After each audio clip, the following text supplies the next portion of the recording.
Hello students, हम पढ़ रहे हैं क्लास 11 सब्जेक्ट फिजिक्स। और इस वीडियो में हम स्टार्ट करेंगे क्लास 11 सब्जेक्ट फिजिक्स का चैप्टर नंबर 2 मापन एवं मात्रक, मेजरमेंट एंड यूनिट्स। राइट, तो ये बेसिकली फिजिक्स का बहुत ही इंपॉर्टेंट चैप्टर है और अभी तक हमने फर्स्ट चैप्टर स्टडी कर लिया है। तो फर्स्ट चैप्टर एक थ्योरेटिकल कॉन्सेप्ट था कि हमें फिजिक्स क्या है, फिजिक्स में क्या क्या पढ़ना है, उसका हमारे टेक्नोलॉजी से, सोसाइटी से क्या रिलेशन है, उसका फिजिक्स का विज्ञान के अन्य शाखाओं से क्या संबंध है, ये सारी डिटेल्स हमने पढ़ी है ना। बट बेसिकली वो तो हो गया थ्योरेटिकल कॉन्सेप्ट। अब जो मेन जो चैप्टर स्टार्ट होता है फिजिक्स का, ये बेस चैप्टर कहलाता है। मतलब आपको ये चैप्टर बहुत अच्छे से बनना चाहिए। इसमें दिए गए हर टॉपिक को हमें बहुत अच्छे से एनालिसिस करना है, पढ़ना है, उन चीजों को समझना है, क्योंकि ये चैप्टर आपको इतना हेल्पफुल होने वाला है आगे की फिजिक्स के लिए कि आप इसका अंदाजा इसको पढ़ने के बाद ही लगा पाएंगे कि आपको ये आगे कितना हेल्पफुल होगा। जब आप आगे की क्लास में जाएंगे तब आपको समझ में आएगा कि हाँ, ये चैप्टर सर ने सही कहा था कि ये चैप्टर क्या बहुत इंपॉर्टेंट है और इसे पढ़ना बहुत जरूरी है। तो बेसिकली मापन क्या कहलाता है, पहले ये समझ लेते हैं। मापन क्या कहलाता है?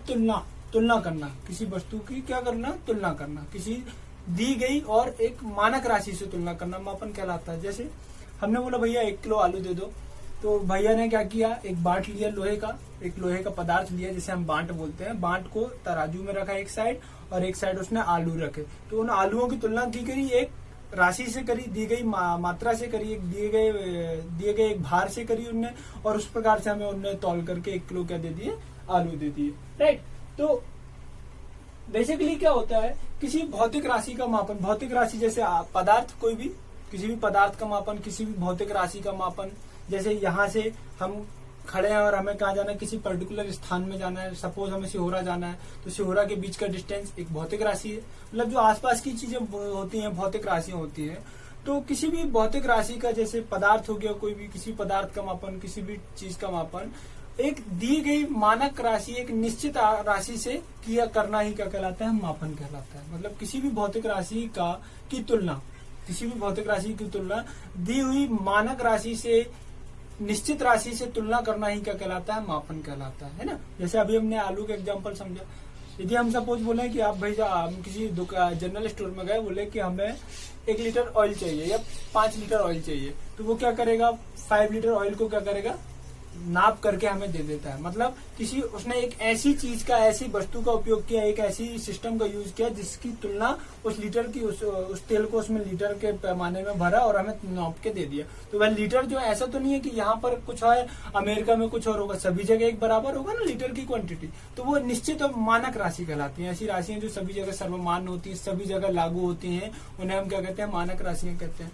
तो बेसिकली मापन क्या कहलाएगा आपका, किसी भौतिक राशि का मापन, एक मापन जो होता है किसी भौतिक राशि का मापन, किसी भौतिक राशि का मापन क्या कहलाता है, उसका एक निश्चित दी हुई निश्चित मानक राशि से तुलना क्या कहलाता है, मापन कहलाता है। मतलब किसी दी हुई भौतिक राशि का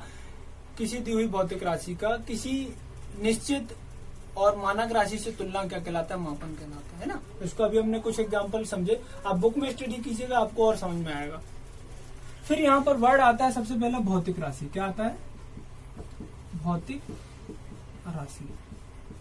ठीक है, सबसे पहला मापन का डेफिनेशन अभी मैं लिखाऊंगा आपको। सबसे पहले आप समझिए भौतिक राशि क्या है। राइट, तो वे सभी राशियां जिनमें क्या किया जाता है, जिनका मापन किया जा सकता है। वे सभी राशियां जिनका मापन किया जा सकता है उन्हें भौतिक राशियां कहते हैं। ये डेफिनेशन आप लिखिएगा। राइट, क्या, वे सभी राशियां जिनका मापन किया जा सकता है उन्हें भौतिक राशियां कहते हैं। क्लियर, डेफिनेशन हुआ कि ना क्लियर, यही लिखना है आपको। वे सभी राशियां जिनका मापन किया जा सकता है भौतिक राशियां कहलाती हैं।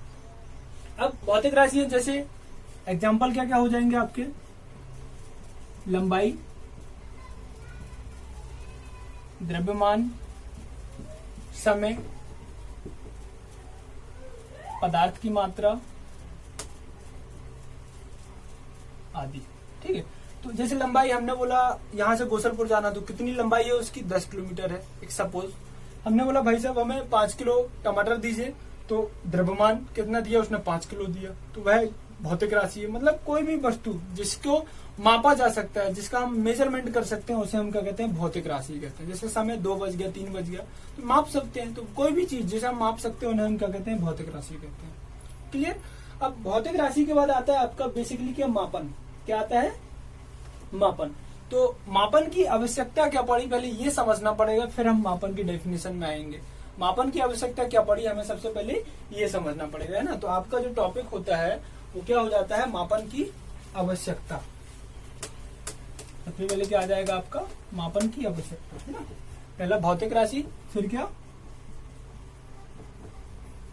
मापन की आवश्यकता।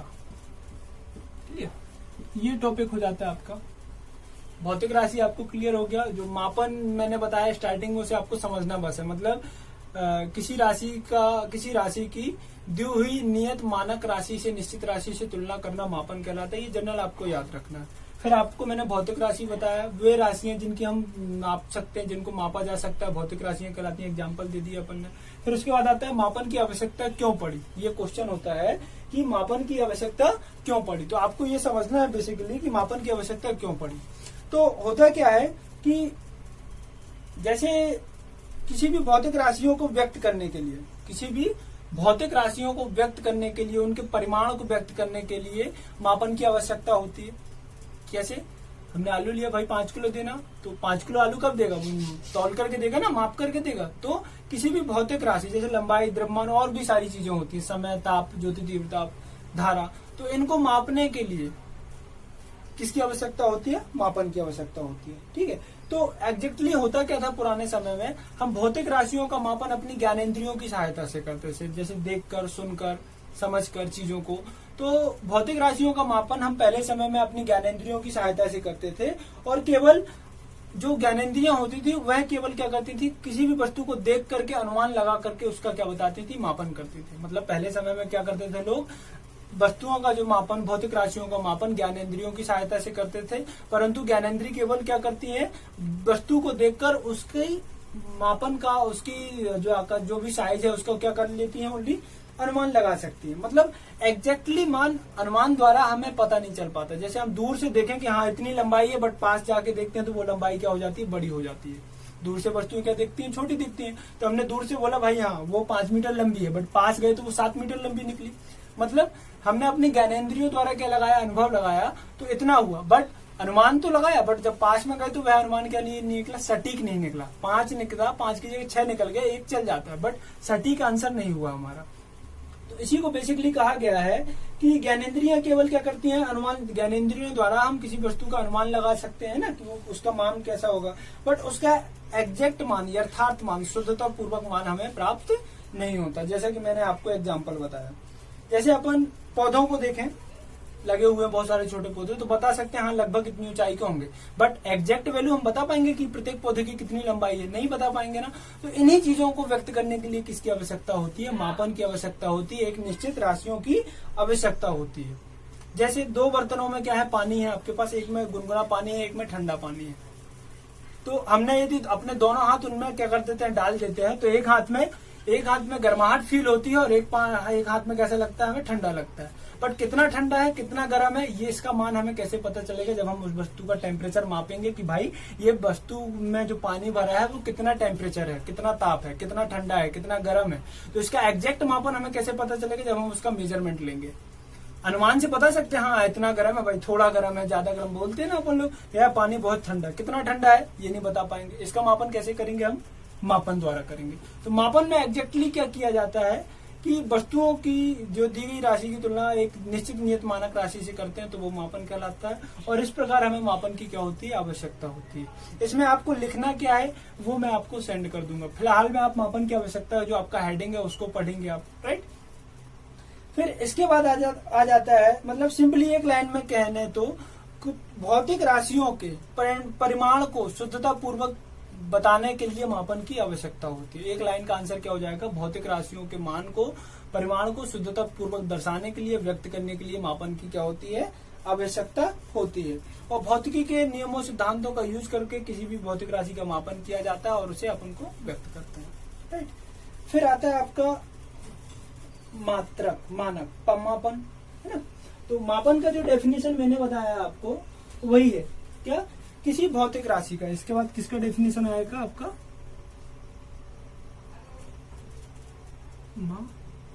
1। इसके बाद क्या डेफिनेशन आएगा आपका? मापन।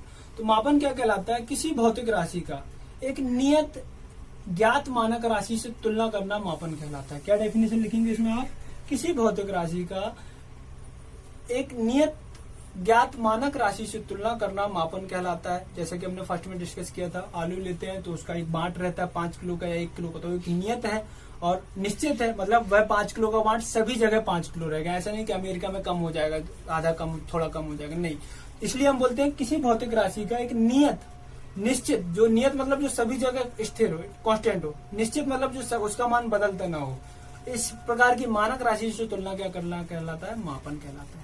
तो अभी आप इतना रीड कीजिएगा, मैं नेक्स्ट वीडियो में आपको बहुत सारी चीजें एक्सप्लेन करूंगा, है ना, और इसका मैं आपको बताऊंगा क्या कैसे लिखना है। Right, thank you.